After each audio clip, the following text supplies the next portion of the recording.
Selamat pagi teman-teman, kita berjumpa lagi ya dalam pembelajaran video online masih tentang balance scorecard ya. Jadi dalam video sebelumnya kita sudah bicara mengenai bagaimana menyusun tabel BSC mas ya, tabel balance scorecard. Jadi sekali lagi seperti ini mas ya, tabelnya ya, ada perspektif, ada sasaran strategis, ada KPI dan target. Sekali lagi masing-masing sasaran strategis minimal ada satu KPI, boleh lebih dari satu ya, ada yang dua ini ya, bahkan kadang-kadang tiga. Tapi menurut saya ya sebaiknya 2 lah maksimal ya. Sehingga KPI Anda tidak terlalu banyak juga. Ya. Nah kemudian dikasih angka target mas. Ya. Jadi ada targetnya juga. So inilah mas. Inilah yang namanya balance scorecard dan sebaiknya tabel balance scorecard seperti ini diresmikan di bulan Desember lah. Sehingga Januari mulai dilacak realisasinya. Ya, jadi template balance scorecard ini kalau bisa ditempel lah di televisi LCD Anda atau di papan di kantor meja kantor Anda atau di ruang BOD, ruang direksi ya. Saya pernah berkunjung ke sebuah perusahaan multinasional, mereka punya televisi mas di ruangannya. Nah televisinya itu gambarnya ya ini mas, balance scorecard seperti ini. Ya, lengkap dengan realisasi per bulannya. Ya, jadi sekali lagi seperti ini mas, ada sasaran strategis, KPI dan target. Ya, diambil dari ini tadi, balance scorecard map. Ya, kemudian diterjemahkan menjadi tabel KPI. So inilah mas, balance scorecard itu seperti ini. Ya, jadi nanti tolong Anda juga bisa bikin di kantor Anda seperti ini, ada sasaran strategisnya, ada KPI-nya. Nah setelah sasaran strategisnya muncul, KPI-nya sudah sepakat, targetnya sepakat. Ya kemudian yang tidak kalah penting dimonitor realisasinya itu kunci. Ya, nah ini contohnya seperti ini mas. Ini ya tabel balance scorecard-nya dalam bentuk Excel. Ya ini saya pindah tadi. Ini kata-katanya sama seperti yang tadi di PowerPoint mas. Nah inilah seperti ini. Kemudian Anda bikin realisasi Januari, Februari, Maret sampai Desember. Ya, Anda lacak realisasinya per bulan ini saya kasih contoh 3 bulan saja ya, kuartal pertama. Profitability-nya targetnya 5 miliar. Ya, di Januari sudah 500 juta, Februari 600 juta, Maret 450 juta misalnya. Profitability growth-nya dibanding tahun lalu Mas ya. Dibanding Januari tahun lalu tumbuh 9%. Ini profitnya dibanding Februari tahun lalu tumbuh 10%. Ini dibanding Maret tahun lalu tumbuh 10%. Dan seterusnya mas. Ya. Overhead cost-nya targetnya 8 mas ya. Ini kolom target ya. Ternyata realisasinya kadang-kadang 7, kadang-kadang 8, kadang-kadang bahkan 9. Nah, Customer Satisfaction Index-nya Anda targetnya 8. Nah ini mas ya, NA itu maksudnya belum ada data. Kenapa? Karena surveinya memang dilakukan nanti pada bulan Maret. Baru di Maret dilakukan ketemulah. Ya.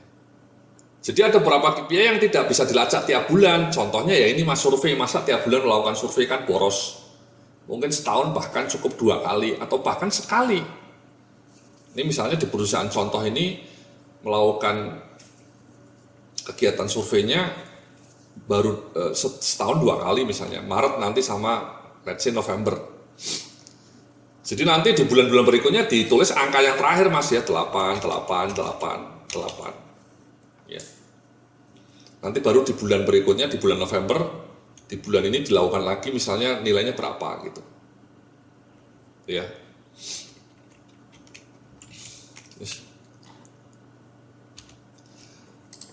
Sama nih mas, market share mungkin tidak bisa tiap bulan dilacak datanya, baru kelacak di bulan Maret. Jadi NA itu not available ya, tidak ada data. Jumlah pelanggan baru misalnya ini KPI-nya increase customer satisfaction, acquisition. KPI-nya jumlah pelanggan baru ini, pelanggannya kebetulan ini perusahaan ini misalnya pelanggannya korporat ya, bukan pelanggan retail.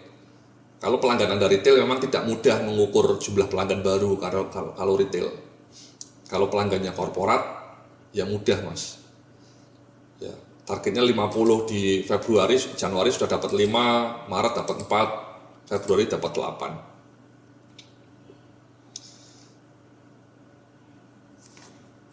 Contoh lainnya time to respond maksimal 24 jam, ternyata kadang-kadang bisa 20 jam, kadang-kadang molor 25 jam, kadang-kadang 27 jam. Jumlah produk baru targetnya 2 saja, Januari belum ada produk baru, Februari belum ada produk baru, Maret sudah ada 1. Dan seterusnya mas. Sama ini mas, satisfaction index di survei belum pernah dilakukan, baru dilakukan bulan Maret. Jadi ini NA. Sales revenue-nya. Kemudian yang terakhir KPI-nya persentase penyelesaian sistem manajemen kinerja baru berbasis KPI. Targetnya 100% ready di bulan November. Nah di awal Januari baru 10%. Ini akumulatif mas. Naik lagi di Februari 20%, naik lagi 30%. Nanti mungkin di sini 40%, 50 dan seterusnya. Sehingga di November sudah 100% akumulatif. So this is it mas. Inilah tabel balance scorecard yang real, yang nyata, yang harus diisi. Nah ini mas, yang kadang-kadang susah ini, Anda ketekunan mengisi ininya, ya, mengisi angka-angka ininya, ya, angka-angka yang saya kasih warna biru ini. Sebenarnya kalau Anda tekun ya diisi, tiap bulan direview, itulah kunci balance scorecard mas. Direview dan diimprove. Kalau Anda tidak direview dan tidak tahu improve-nya di mana. Misalnya ini kenapa kok tiap bulan naik, ya jelek ini respon time-nya makin lambat. So what is to be, what can be done, apa yang harus dilakukan supaya menjadi membaik. Ini kalau bisa kan ditampilkan dalam grafik mas trennya. Ini kan kurang bagus nih mas, trennya buruk. Sebaliknya salesnya bagus trennya ya, 4 miliar, 4,5 miliar, 5 miliar tiap bulan naik. Ya, itu berarti layak dirayakan.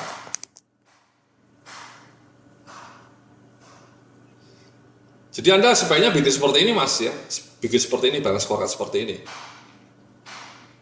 Ya, ada financial, ada customers, ada business process, ada learning. Ya. Nah nanti setelah Anda isi dengan tekun, tiap bulan direview, tiap bulan diisi, lah kemudian di akhir tahun di rekap mas. Nah rekapnya seperti ini contohnya. Kemudian di skor. Nah ini rekapnya. Ini achievement 1 tahun mas. Setelah direkap, total profitnya 5,1 M, growth-nya 11%. Ya ini dari mana angka 5,1 M ya? Dari bulanan tadi mas, dilacak, dijumlahkan. Satisfaction index-nya dilakukan 2 kali ya di rata-rata mas. 8 yang satu misalnya 7,5 ya di rata-rata. Number of customer gathering-nya terbukti tercapai, jumlah produk baru 2 ya tercapai juga. Inisiatif baru targetnya 10 tercapai juga. Satisfaction index-nya tidak tercapai. Ya. Revenue per employee-nya kurang. Ya. Karyawannya kebanyakan. 100% ready. Jadi ini mas, ini kolom achievement ini didapat dari mana? Ya dari tadi. Kalau tiap bulan diisi data realisasinya dengan mudah direkap saja, muncullah angka ini. Dijumlahkan, ada yang dijumlahkan, ada yang di rata-rata. Ya. Jadi maksudnya dijumlahkan itu nih mas. Ini kan, ini profitability ya tinggal dijumlahkan mas. Ya. Tinggal dijumlahkan. 500 tambah 600 tambah 450, akumulasi itu namanya. Ya.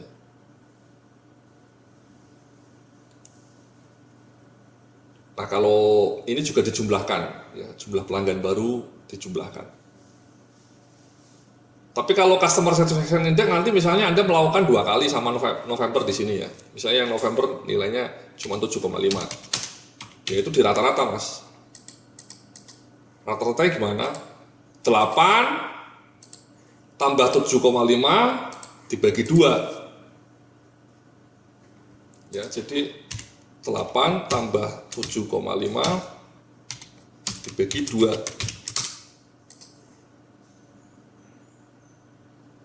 Sebentar mas.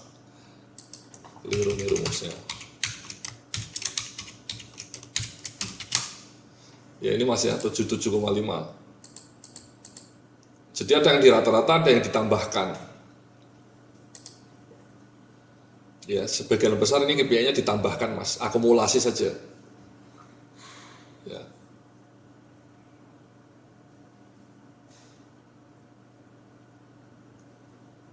Ini akumulasi juga nih. Ini akumulasi ditambahkan.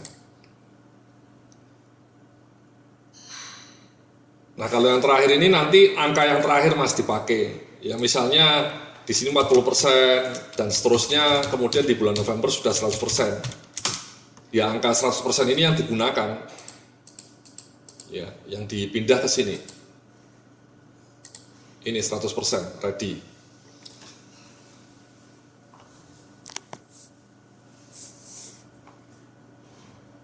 Ya jadi seperti itu Mas ya. Ini angka-angka achievement ini adalah achievement 1 tahun.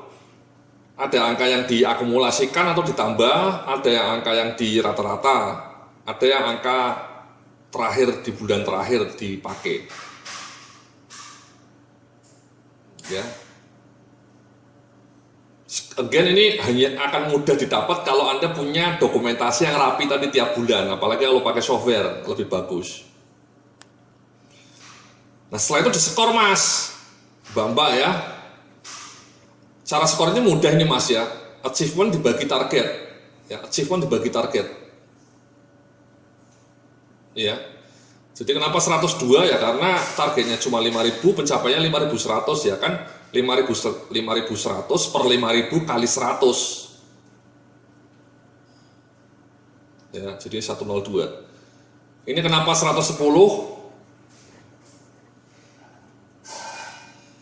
11 per 10 kali 100. Ya, 110 Mas. Ini sama revenue. Kenapa 104? Karena 52.000 per 50.000 dikali 100 dan seterusnya Mas ya. Sebaliknya ini ada yang kurang ya. Misalnya ini ya, market share-nya targetnya 40%, ternyata pencapaian cuma 37%. Ya 37 per 40 nilainya 93. Ini juga jelek, targetnya 24 jam respon time, ternyata Anda terlambat, kadang-kadang di rata-rata 25 jam, ya 25 per 24, nilainya 96. Ini sama kepuasan karyawannya targetnya 8, yang kepuasan karyawan Anda cuma 7,6, ya 7,6 per 8, nilainya 95. Ya ini skornya. Nah setelah skor masing-masing KPI didapat ya di rata-rata untuk financial. Cara rata-ratanya ya di rata-rata aja Mas. Ini kebetulan saya asumsinya setiap KPI bobotnya sama Mas ya. Jadi kenapa 103 ini dari mana? Ya 102 tambah 110 tambah 104 tambah 100 tambah 100 dibagi 5 dapatnya 103. Ini kenapa 93, 98 tambah 93 tambah 90 bagi 3, nilainya 93.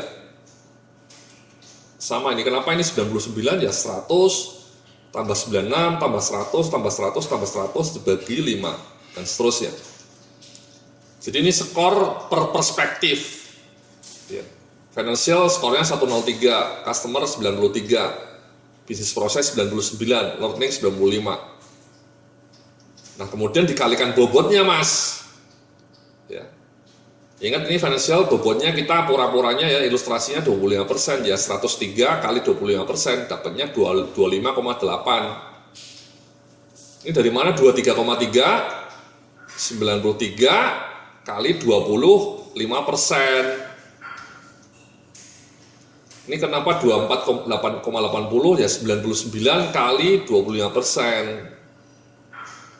23 dari mana? 95 kali 25%, 23,75.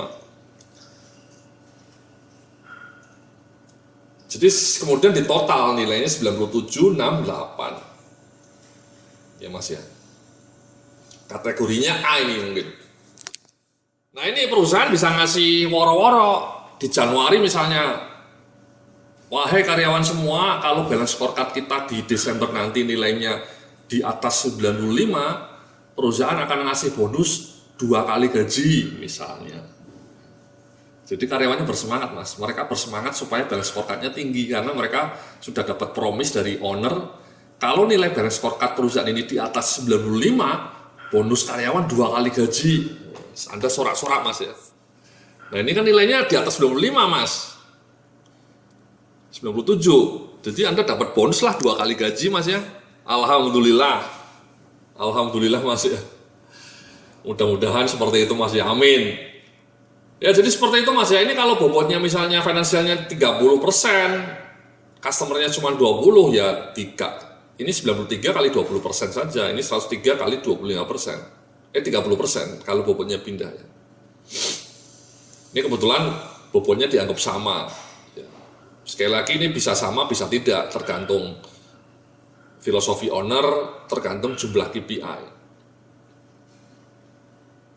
Yeah.